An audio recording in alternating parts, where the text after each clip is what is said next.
अभी जो चिट्ठी आपने लिखी थी टू श्री मल्लिकार्जुन खड़गे जी, चिट्ठी है ये 22/3/2024, 22 मार्च को आपने लिखी। आपने इसमें पहले तो आपने अपना कैंडिडेचर वापस ले लिया चुनाव, लोकसभा चुनाव का। उसमें आपने आपकी फादर की तबीयत ठीक नहीं थी, I hope he is well.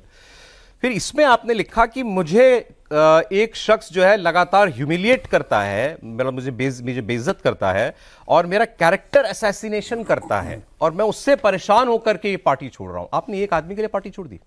बिल्कुल। कौन है वो आदमी? जिसके नाम में राम है। जयराम रमेश। आप बोल सकते हैं, बट मैं नाम नहीं लूंगा, बट आप समझने की चीज है। आप जयराम रमेश ही हम सब समझ रहे हैं। जयराम रमेश क्या काम देखते हैं सर?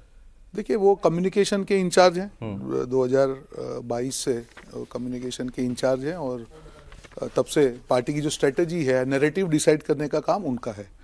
और जब से वो आए हैं, ठीक है, मैं कभी भी जनरली सौरभ भी हम सालों से डिबेट करते हैं, आपने दर्जनों डिबेट किया हमने बहुत डिबेट किया और कभी भी व्यक्तिगत तरीके के आक्षेप मैं कभी किसी के लिए नहीं किए। मतलब वो ऑपोजिशन हो या हमारी पार्टी में हो, कभी वो मैं एक आइडियोलॉजी के लिए लड़ने के लिए यहाँ पे आया था। 15 साल से छोटे से वर्कर से यहाँ तक मैं पहुंचा हूँ, एक स्वाभिमान के लिए काम आप सोशल मीडिया के हेड आप एक वक्त में आ भी रहे ना? 3 साल में रहा। 3 साल मैं आपको बैकग्राउंड करती हैं। बिल्कुल। उसके 2019 से 2022 तक में रहा। उसके पहले 2018 में राजस्थान चुनाव का इंचार्ज था मीडिया, वो जिताया। 2017 का गुजरात का जो कैंपेन था कांग्रेस का, वो मैंने किया। 2022 सोशल मीडिया 3 साल किया। उसके बाद राष्ट्रीय प्रवक्ता रहा। उसके बाद कर्नाटक में मीडिया की जिम्मेदारी की। उसके बाद तेलंगाना में की। 15 साल तक कोई एक्सपेक्टेशन के बिना, सिर्फ ये था कि एक स्वाभिमान हो एक पार्टी में। एक छोटे वर्कर के तौर पे 15 साल तक यहाँ पे पहुंचे तो एक ही एक्सपेक्टेशन था। पर जब से ये महानुभाव, जो मैं उनको महानुभाव कहूंगा क्योंकि जो ग्रास रूट से कनेक्ट, कोई भी पार्टी की जो नैरेटिव है वो बॉटम अप होना चाहिए। नीचे का जो नैरेटिव है वो पार्टी का नैरेटिव बनना चाहिए। 2 सेंट्रल नैरेटिव जो कांग्रेस पार्टी को 60 साल तक शासन में रखा, एक है नेशनलिज्म, राष्ट्रवाद की हम बात करें, और दूसरा है सेंटर, मतलब ना लेफ्ट ना राइट, सेंटर, बीच में, जिससे हर भारतीय के एस्पिरेशन को। और ये 2 आइडियोलॉजी मेरी भी आइडियोलॉजी थी। सनातन की हम बात करें तो दिल में है। आज हम भी घर में 3 बार पूजा करते हैं। सनातन की बात करना कोई एंटी कांग्रेस पार्टी की बात तो नहीं हो सकती। ये दोनों नैरेटिव पे जब से इन्होंने चार्ज संभाला है, पार्टी का जो स्टैंड है प्योर लेफ्टिस्ट हो गया। जिस लेफ्ट के खिलाफ कांग्रेस पार्टी हमेशा से कम्युनिस्टों की तरफ सोच होगी 100% टोटल। आप देखिए ना, आप जब ये कम्युनिस्ट है क्या वैसे ये शख्स जयराम रमेश? मैं ये नहीं, व्यक्तिगत टिप्पणी में नहीं कर रहा हूं। वो क्या है मुझे नहीं मालूम है, पार्टी के पदाधिकारी उतना मैं जानता हूं।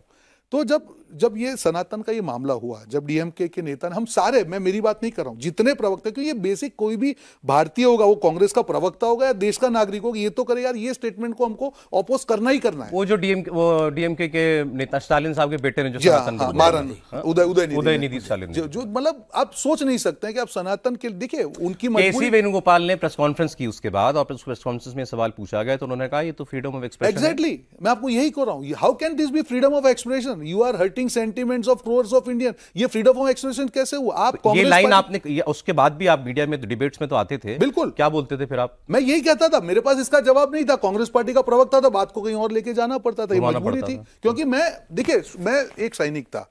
मैं पार्टी की लाइन 10 बार फोन करके पूछा कि हमको इसको करना चाहिए। हमको स्ट्रिक्टली ना बोला गया कि डीएम की हमारा अलाई है, हम अफोर्ड नहीं कर सकते। कौन, किससे पूछते थे आप? ये हमारा एक ग्रुप होता था, स्ट्रेटेजी ग्रुप होता था कम्युनिकेशन का, जहां पे डिस्कशन होता था। नहीं, वो लाइन तो कोई देता होगा ना कि आज की डिबेट फोन की पे लाइन बात कर लिया। जैसे जो वहां पे 2-3 लोग जो हैं, जो लोग बैकएंड संभालते हैं, नाम में मैं नहीं पढ़ना चाहूंगा, वो जो पार्टी का लाइन कम्युनिकेट करते थे। मैं यही समझना चाह रहा हूं आपसे, ये पार्टी की लाइन कि भाई ये उदयनिधि स्टालिन ने जो सनातन पर बोला है, इस पे हमको इसको उल्टा, हमें इसको क्रिटिसाइज नहीं करना है। बिल्कुल। तो ये डायरेक्शन किसकी है? देखिए, पहली बात तो इस सब्जेक्ट पे डिबेट में नहीं जाने की बात हुई। हाँ। दूसरी बात तो पहले तो इस पे प्रेस कॉन्फ्रेंस होनी चाहिए थी। एआईसी, मैं रिएक्शन की बात नहीं कर रहा हूं। It has to be proactive के कांग्रेस पार्टी बाकायदा प्रेस कॉन्फ्रेंस करके क्लियर कहे कि ये हमको एक्सेप्टेबल नहीं है और इसका हम विरोध करते हैं। वो नहीं हुआ। तीसरी बात, जब हम डिबेट में जाते थे तो ये कहा जाता था कि जब ये सवाल आए तो आप इसको अवॉइड करना, इसका जवाब आपको नहीं देना है। सर, मेरा सवाल फिर वही है, ये डायरेक्शन किसकी थी? जयराम रमेश की? ये मैं बोल नहीं सकता हूं। हमको जो फोन आते थे, जो गैस कोऑर्डिनेटर जो थे, जो हमको फोन करते थे, जैसे आपके वहां पे समय मिला तो जो फोन करते थे वो हमको डायरेक्शन देते थे। कौन करता था सर? ये नहीं मालूम। मैं बता देता हूँ, उनकी अपनी मजबूरियां हैं या नैतिकता है या इनकी नैतिकता है। दरअसल जयराम रमेश कम्युनिकेशन के हेड हैं और वही ये लाइन तय करते हैं कि भाई कौन किस मुद्दे पे आज क्या लाइन हम लेंगे। राम मंदिर के इशू पे तय किया गया कि कांग्रेस पार्टी डिबेट से पार्टिसिपेट नहीं करेगी। अब आपको याद होगा जब प्राण प्रतिष्ठा कार्यक्रम को लेके निमंत्रण सरकार की तरफ से या वीएचपी की तरफ से दिया गया था, चिट्ठी लिखी सब न्यास की तरफ, ठीक है, न्यास की तरफ, हाँ न्यास की तरफ से, तो केजरीवाल ने भी यही कहा मैं नहीं जाऊंगा, अखिलेश यादव ने भी ये कहा मैं नहीं जाऊंगा, शरद पवार आदर से कहा और कहा बाद में जाऊंगा। नहीं, शरद पवार ने भी ये कहा नहीं जाएंगे, बाद में जाएंगे। कांग्रेस पार्टी ने भी ये कहा, लेकिन सबसे ज्यादा जूते किसको पड़े? कांग्रेस पार्टी को। उसकी भाषा क्या थी? वही भाषा, उसी की तो बात कर रहा हूं मैं उसी भाषा की बात कर रहा हूँ। वो ये आरएसएस की, आरएसएस ने अपना प्रोजेक्ट बना लिया है। बेसिकली मैंने आपके लास्ट शो में एक बात कही थी, जब जिस दिन हमारा पहला शो था, कि बेसिकली जयराम रमेश एक अच्छे ड्राफ्टमैन है, वो अच्छे से ड्राफ्ट करते हैं, लेकिन वो जो ड्राफ्ट था, जो राम मंदिर का निमंत्रण आपने स्वीकार किया अच्छे से, लेकिन कहा कि हम उसमें नहीं जाएंगे क्योंकि ये राजनीतिक कार्यक्रम है बीजेपी का, उस भाषा के ऊपर कांग्रेस पार्टी की बहुत आलोचना हुई। बिल्कुल हुई थी। अब क्या है, सारे कम्युनिकेशन के जितने भी फैसले जयराम करते हैं, इसीलिए उनको वहां बिठाया भी गया उस पद के ऊपर। तो रोहन गुप्ता जिस नाम को नहीं ले पा रहे हैं कि वो दिशा निर्देश कहां से आते थे, दरअसल वो दिशा निर्देश जयराम की तरफ से ही आते थे, और वो भी जाहिर तौर पर ऊपर से पूछ के करते होंगे, लेकिन जो भाषा का चयन किया गया उसमें कांग्रेस पार्टी को भारी आलोचना। अगले सवाल पर, अब किस मुद्दे पर क्या बोलना है ये जयराम रमेश डिसाइड करते हैं, लेकिन राम मंदिर की प्रतिष्ठा के, प्राण प्रतिष्ठा के हम समारोह में नहीं जाएंगे, ये फैसला किसका था? नहीं, जाहिर तौर पे पार्टी का था, मल्लिकार्जुन खड़गे का था, और केसी वेणुगोपाल का था, जयराम रमेश का था। कलेक्टिव डिसीजन था।